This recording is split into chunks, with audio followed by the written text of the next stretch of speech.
Hey everyone, welcome to my channel. I hope you're all having a fantastic day. The hospital never truly slept.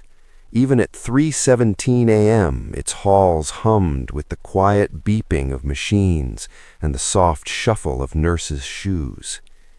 Kelly Ripa sat motionless in a vinyl chair outside the ICU, her fingers wrapped tightly around a lukewarm cup of coffee she hadn't tasted. The bright lights above made everything feel too real, too exposed, like grief had nowhere left to hide. Just hours ago, her world had tilted off its axis.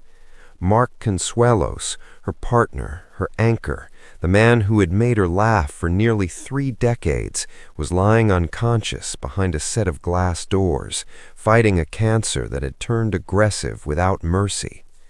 ICU.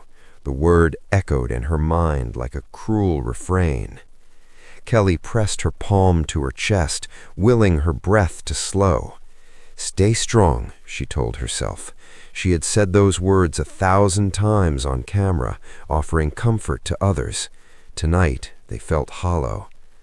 Earlier that evening, Mark had joked about hospital food, squeezing her hand and promising this was just another bump in the road. He always did that, minimized his pain so she wouldn't worry. But when his vitals suddenly crashed and doctors rushed in with clipped voices and urgent footsteps, the truth shattered through the room like glass. Now all she had was waiting. She rose and approached the ICU window, her reflection staring back at her, eyes rimmed red, smile gone, shoulders smaller somehow. Inside, Mark lay surrounded by machines, tubes tracing paths across his body like lifelines drawn by strangers. The man who once filled every room with laughter now lay impossibly still. Kelly remembered the early days, 2 young actors, reckless with love, building a life on dreams and determination.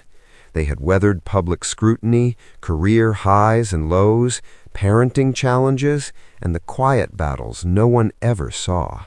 Through it all, Mark had been her constant, her safe place, and now she felt terrifyingly alone. A nurse gently approached, her voice soft but steady. "You can sit with him for a few minutes." Kelly nodded, afraid that if she spoke, the dam would break. Inside the ICU, she took Mark's hand, careful of the wires. His skin felt warm, familiar. She leaned close, her voice trembling as she whispered stories about their children, about the life still waiting for him. She told him how much he was loved, how the world was better with him in it. "You don't get to leave yet," she murmured, tears finally spilling. "I'm not done with you." Minutes stretched into eternity. When the nurse returned, Kelly reluctantly stepped back, pressing a kiss to Mark's knuckles as if sealing a promise. Back in the hallway, the weight of fear settled heavily on her shoulders. The public would expect strength, smiles, grace, but behind closed doors, she was just a woman terrified of losing the love of her life. She thought of their children, how she would explain this limbo of hope and heartbreak, how she would reassure them when she herself was barely holding together. As dawn began to creep through the narrow windows, Kelly straightened her posture. She wiped her tears, not because the pain was gone, but because Mark needed her steady. If he was fighting, so would she. She whispered a silent prayer, not for miracles, but for moments. More laughter, more ordinary days, one more chance to grow old together. Outside the ICU, the machines continued their steady rhythm.